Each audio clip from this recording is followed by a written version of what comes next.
Yeah. No, I'll start with Mike. I'll break the ice easy. How about that? Good. Go to the end. So, hey, I'm Kent Halliburton, founder and CEO at co-founder and CEO at Sazmining. This panel today is to talk about Bitcoin and business and that intersection. Pretty happy to know Anuja, Kush, and Mike. I've gotten to know them before the conference started and talk about their experiences in this space. Of course, you know, I do Bitcoin mining as a service, so I will probably chime in a couple of thoughts from my experience on this as well. But to kick things off, I thought I'd start with Mike here and ask him, as well as the rest of our contestants, panelists, the exact same question, which is, what is it that you do in the Bitcoin ecosystem, and what is the most important lesson you've learned at that intersection of Bitcoin and business? How is everybody doing? Wow, we're going to wake it up. Wake it up. Should we do it in Spanish? Should we try? No, all right, English, fine. What the heck? I'm Mike Jarmuz. My friends call me Muzz. I'm the founder of LTNG Ventures, and currently I'm the CEO of Thunder Funder. Thunder Funder. We're putting the fun in funding Bitcoin startups in the space. So LTNG Ventures is a little bit more of a traditional venture capital company that just solely focuses on Bitcoin startups, right? And I know that we're going to talk about Bitcoin businesses. Are those the same thing? What's a Bitcoin startup or a Bitcoin business? And maybe accepting Bitcoin into your business and incorporating it into your treasury and all those kind of fun things. So, shameless plug for what I'm doing right now. If you want to sign up on thunderfunder.com, you can invest small amounts of money in really cool Bitcoin startups, right? Bitcoin businesses, Bitcoin startups that are building on or around or with all this fun stuff. So that's a little bit about me. The lesson. Yeah, what is the most important lesson, Mike, that you've learned working at that intersection of Bitcoin and business? It's hard. Indeed. I think the most important lesson is really to just be careful with your Bitcoin treasury. So whether there's too much or too little, not having any or not having too much, we've seen this work both ways through the previous cycle since we started in 2021. There were a lot of companies who were not as responsible and prudent with their Bitcoin treasury when the price went from 60-some thousand down to 18,000, and how do you manage that? And then there were a lot of companies who had very successful raises when the price was maybe in the low 20s of thousands, and they've extended their runway until 2090 because they've done quite well with that. So it's something interesting that we think about a lot, and it's something that, you know, not having any Bitcoin is terrible, and having too much. So it's definitely something to think about. Okay. Hi, everyone. I'm Khushboo Khullar. I work with Mike at LTNG Ventures. And as you know, LTNG Ventures is a VC firm that invests in Bitcoin native startups.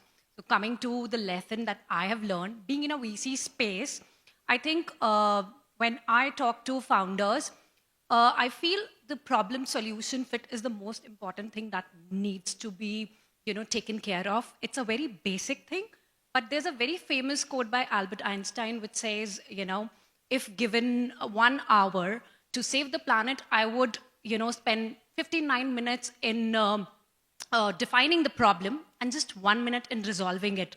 So I feel this highlights the importance of problem solution fit. So when founders, pitch to us and I ask them, like, what's your USP? What's your competitive advantage? They're more inclined towards the technology, which is great, but you need to focus on the problem solution fit, because when we are talking about Bitcoin and business, end of the day, Bitcoin business is also a business. So it has to follow all the core fundamentals of a business. You need to keep track of all the important metrics, be it annual recurring revenue, MRR, LTV, CAC, or CAC payback ratio, or churn rate, or net revenue retention. These are very important metrics that founders do mix it up and don't, don't give it much importance, but that's something that needs to be fixed. So when you fix the problem, solution fit, then comes the product market fit, and then only comes the business model fit, because it's very important to have a clear picture, like have a core principles in place when you are talking about business. The value creation and strong traction is what's most important. And add to that, there's an article by CB Insights which states that the reason why startups failed, the second most reason is no market need. So that, it's the lesson that I have learned while going through the pitch decks of, startups, like, is there a market need? Is it required? Are you solving the real problem? Technology, great, but just focus on that. Amazing. Hi, everyone. I am Anuja. I recently founded Travel with Bitcoin, and our goal here is twofold. I would say the first one is the simple one, where we want to provide travelers an opportunity to connect with trusted tour operators and unique experiences globally. So really giving you the opportunity to experience your sats. And the second would be, we really want to build a strong network of these businesses that are like-minded in the niche industry, where they can share best practices, share leads, and really evolve as a community. So those are the two goals that we have. And from a lesson learned perspective, Ken, I'm going to take a bit of a perspective from a user adoption standpoint. What I would say is that it's really important that we meet people where they are. So what I mean by that is, with everyday people that are trying to understand what Bitcoin is, we also need everyday businesses. Things that they're used to, that's normalized for them. So like a big shout out to Josue from Lightning Coffee. Like, again, it's something that's tangible, that someone drinks coffee every day and they're able to learn about Bitcoin. Another good example would be a shout out to Bitcoin Dadas, who are a community that empowers African women out of Kenya. They've recently developed an app that's called Sats Flow, which allows women to actually track their periods. So again, it's just a necessity that they have, but within the app, they're actually able to send sats to each other, to send some gifts when they're not feeling well or they just need a little bit more love. So again, like, someone will download that purely out of need and maybe even get their first sats from their friends. So there is an opportunity for them to learn about something, so we're not creating another barrier to entry. So yeah, that's kind of what I think. Very good. So let me try to recap the lessons here just for a moment. So Mike had managed your treasury, which I think this applies personally as well as in a company situation. I think managing your Bitcoin is one of the keys to survival in this space. Kush had know your problem and know what it is that you're trying to solve for. And Anuja here had solve a problem that connects to where people are at, what's going on in their life.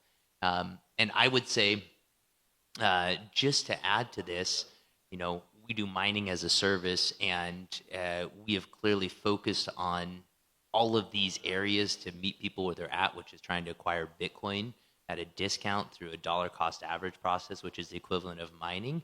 And it turns out that we are solving a problem because the market is showing up. And if we don't manage our treasury well, then we're going to have a lot of problems, because there's a little bit of a wild ride when it comes to Bitcoin mining and offering that service. But I would say the other fundamental thing is actually integrity. I don't think if you're serving the Bitcoin community that you're going to survive if you don't take the high integrity route. There is just a lot of reputational risk in this space if you are not doing things the right way. And I don't know if you guys have seen that chart about who is adopting Bitcoin right now, but most people are the Myers-Briggs, INTJ, INTP, I think. I don't remember the exact acronyms, but it's basically very disagreeable people that are focused on the truth, right? So they're gonna root you out pretty quick if you're not a high integrity business. So that would be my addition. But I'm gonna go back to Mike here and ask him a question. So Mike, you have worked closely with Bitcoin startups. What insights can you share about managing that Bitcoin treasury and how to do it well, and even just accepting Bitcoin, and how does it relate to the philosophy of Bitcoin fixes this? I can't stop thinking about that Sats Flow period app, to be honest with you. That's Right? that's the first I heard of that one. Not feeling well, zap a few sats over Exactly. there to your friend. Oh boy. That is so cool. That's interesting though, because a lot of companies, they stick Bitcoin into anything. Yep. Right? They're like, hey, these people are making shoes. We'll put Bitcoin inside the shoes. We'll sell shoes with Bitcoin inside of them, right? Or like you're drinking an energy drink. Sats in the can. We'll put Bitcoin inside the can, right? And you try to stick Bitcoin into everything. It's right. It's like, you want to rent a car? Hey, we're going to rent cars just with Bitcoin, And you see a lot of that's coming into the space, as everyone wants to cram it into Bitcoin, right? And it's all good, and it's adoption, it's all that. But, there's a little bit of a difference between like a Bitcoin business, right? Accepting Bitcoin, whether it's for yourself, for your income, for what you're doing, right? If you're the Lightning Coffee, all of that is amazing, right? Because you want to, mine as much Bitcoin as you can through your time, through your energy, through what you're doing every day, right? So you're doing that personally. You have a shoe store out in Queens. Put a Bitcoin sign in the window. See what happens. Likely nobody's going to use Bitcoin, but you'll get on a bunch of cool websites. You might get some press, and who knows what happens, right? So there's kind of like those Bitcoin businesses that are like, you know what, we're adopting a little bit. Or maybe your homeowners association. There's like a treasury of something, and maybe, God, you can get them to stick a little bit of that into Bitcoin, right? And saving Bitcoin for yourself. And then there's the companies like Amboss. Jesse's going to be coming up here soon. We're only about 7 hours late today. Or even like Dallas, with Satoshi Money. They're building sort of the on-ramps, the future of exchanges, the wallets. If Uber is going to add Bitcoin, right, which there's no good reason why they don't take it now. If Uber is going to add Bitcoin, how are they going to do that? Are they going to do it themselves, or are they going to use something like somebody mentioned IBEX earlier, or one of these type of providers, these Lightning service providers, right? So those are the kind of startups and those types of venture-backed, backable businesses that you invest in the early stage world, right? Those are what we're looking for. Somebody who's selling, a good friend of ours, BTC Aloha, she sells these cool Bitcoin type of dresses and things like that. That's awesome. You're accepting Bitcoin, and it's a brand thing. And all that stuff, but it's a little bit different, right? So Kent's in charge here, right? I'm just lucky to be here. But whether Bitcoin businesses or Bitcoin startups in that space, yeah, that's pretty much it for me. Thank you, Mike. I'm going to go on to Kush here. I'm not sure what to do with that. But Kush, you are a venture partner at Lightning Ventures, and I understand that you're expanding the fund's footprint outside of the U.S. So I am curious to know what themes, opportunities, or problem statements you're focusing on when investing in Bitcoin native startups outside the U.S. Okay, outside US, if I talk about, if I bifurcate it geographically, so when we talk about Europe, we primarily seeing strong traction in 3 areas like exchanges, wallets, and lightning payments. And when I move further from Europe and go towards Southeast Asia, or India, Singapore, Hong Kong, China, Japan, these are the markets where we are witnessing, areas like prediction markets, taproot assets, example, synthetic dollars or stable coins on Lightning, and L2 side chains and bridges. Then we are also seeing opportunities on A1. There's stable, things like that. But one point I want to mention, which I mentioned before also, like one of the reasons why startups fail, the first reason is lack of funding or when they run out of cash. So I feel, this is my personal observation, that these startups in these areas outside US, primarily Japan, Japan and Southeast Asia, or India, Singapore, in fact, for that matter, there is still, these are underserved market in terms of capital investments. There are still, there are not much VCs that cater to these startups. And I see there's more experimentation going on. There's more, in terms of there's high risk taking capacity in these founders. But all that's, stopping them is, if they have more access to funds. And one more opportunity and it's a challenge and opportunity at the same time. We need to have more women in Bitcoin. We need to have people like Anuja, and as Mike mentioned, BTC Aloha. I'm so thrilled to share this panel with Anuja, and I want more people to be in this space, and more people who gives opportunity, like Mike gave me the opportunity. I'm really thankful to that. And I feel if we can, look at outside US, then there is an untapped market and potential that we think as Lightning Ventures will be focusing in 2025. Well, I love that as somebody that lives outside the U.S. I live in Peru, and I will say that it is, I think, a fairly common experience for entrepreneurs that are outside the U.S. to sort of struggle to raise capital without being inside that inner circle of the investment community. So I'm glad that you guys are expanding your footprint to help those entrepreneurs, and I think that there's probably some really interesting opportunities you'll stumble on as a result. Anuja, Yes. you Yes. founded Travel with Bitcoin on Recently. the heels of a year abroad traveling in Africa and living off of Bitcoin, which was a fantastic experience to hear about. And I would love to know how you decided to build Travel with Bitcoin and what problem it's intended to address. Yeah, happy to talk about that. So really the problem I'm trying to solve is you guys have all worked your butt off to save in Bitcoin. And I want to make sure that I'm able to give you experiences and build unforgettable memories, because at the end of the day, we can't live in Bitcoin. We can't have a life if we're just holding on to our Bitcoin. So I want to make it easy for you to actually experience it. And the reason I'm doing this is because while we were traveling over the last 15 months, we wanted to support as many Bitcoin businesses as possible. And honestly, it was challenging. We do have some great tools out there, which we did leverage, of course, but finding verified, trusted businesses that understand why they're accepting Bitcoin was also very important to us. And so what I want to do is I want to consolidate that into a marketplace. So now you are able to search up pretty much any part of the world that you're going. That's the vision. It's slowly in the works. Any part of the world that you're going, you're able to see what kind of cool experience you're able to get using your Bitcoin. Very cool. Well, I have to say that, as we have been building Sazmining to deliver value to the end customer, to build their Bitcoin position, there's been a lot of learning lessons along the way.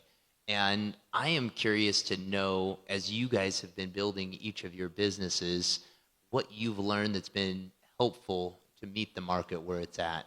So what has been the winning strategy for you, Mike, in terms of being able to meet the market, to be able to raise more capital, to help fund more businesses? What's been the most helpful thing that you've discovered? Well, meeting the market, and by the way, what you're doing with Travel with Bitcoin is so important, and it's so great, and it's like a passion project, labor of love, just thinking about walking into a store and orange pilling a shopkeeper for whatever he's doing. Boy, you should get an award for doing that. Meeting people where they're at is a big passion project of mine, because we're meeting kind of angel investors and retail investors at the lowest level. We are ground zero. When you think about, I want to do some angel investing, I like to say that you save in Bitcoin and you invest in Bitcoin companies, right? It's not either or. Okay, you think angel investor, you think, oh my God, I have to have all this money and I have to be a rich person, but you really don't, right? So when we started Lightning Ventures, it allows people to invest a $1,000 minimum into really cool companies, I'll say Satoshi, right? A portfolio company. We had a successful deal for them, and you can get started, right? So that's where you're at, because a lot of times you think, oh man, I want to invest in this other XYZ Bitcoin fund or venture fund, and then you get to know that the limit is the minimum's 250,000 or 500,000.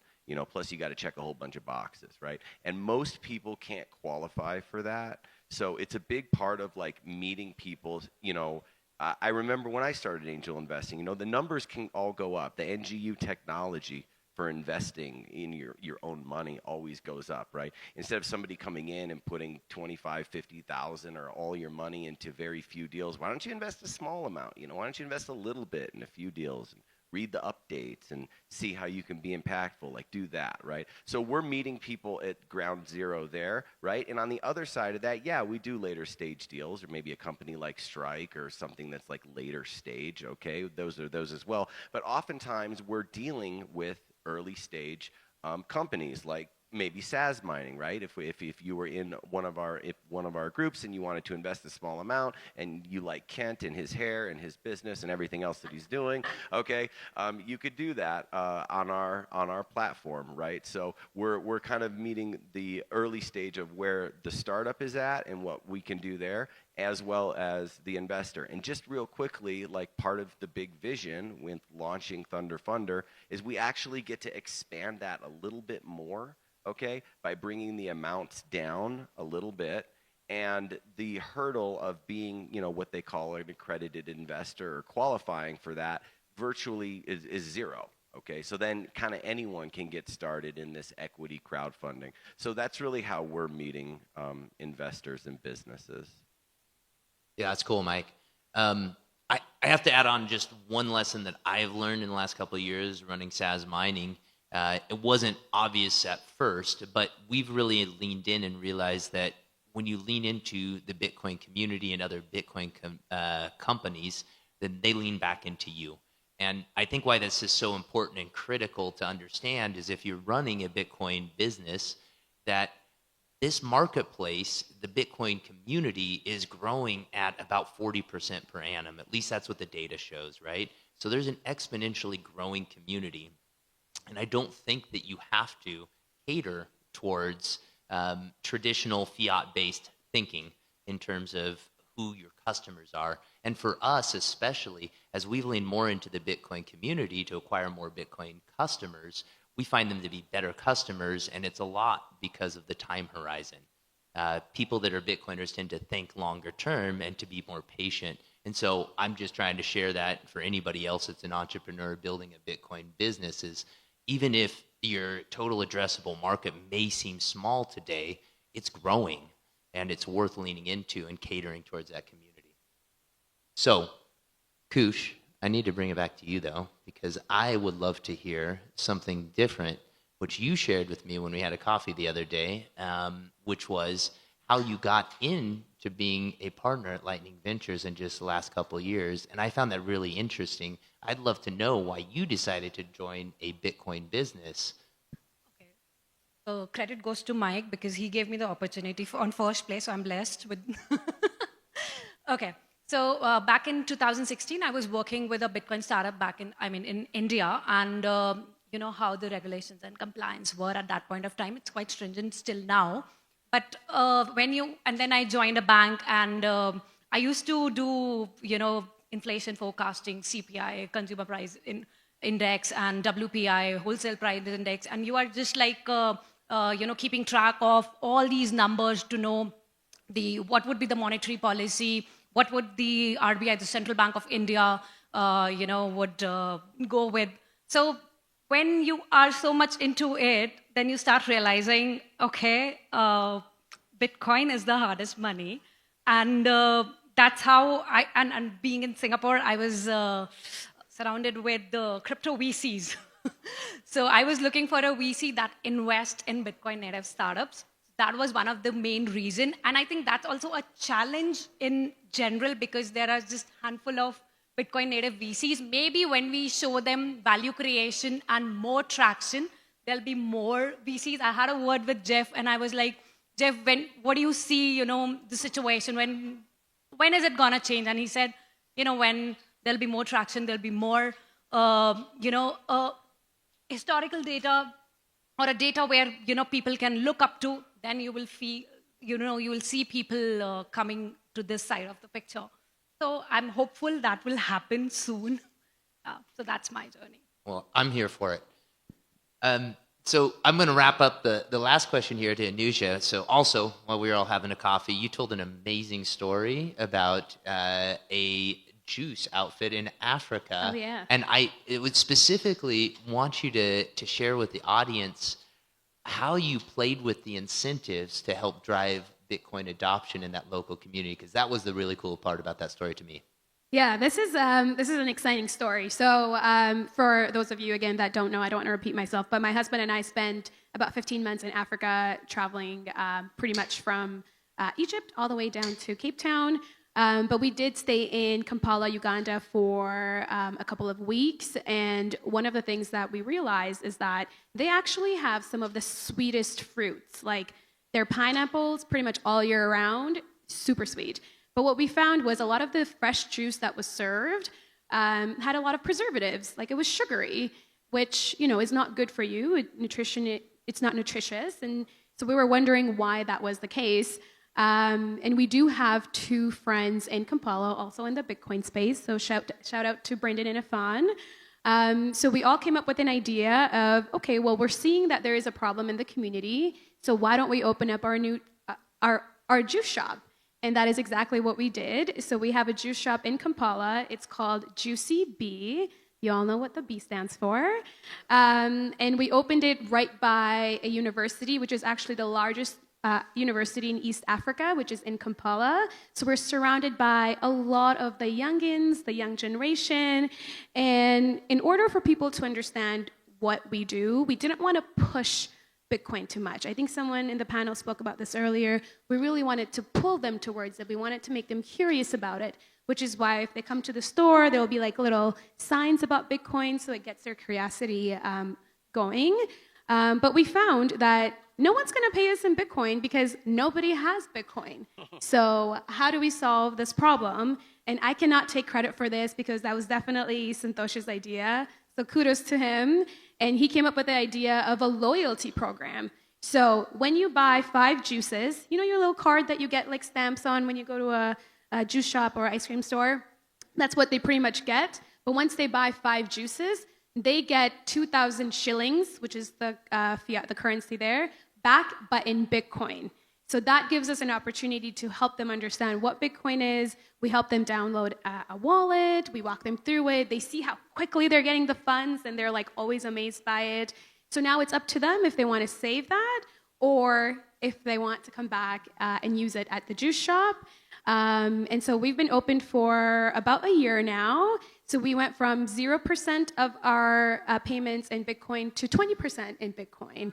And it's just amazing to see the impact we're able to make on these just literally like students.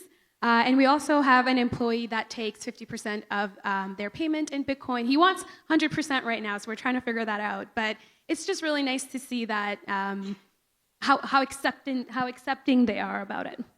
Yeah, that's a really cool story for me because it's a clear example of what I think of as priming the pump, right? You got to seed your marketplace with some Bitcoin to get them attracted and interested, and then it's going to create a bit of a circle and a loop.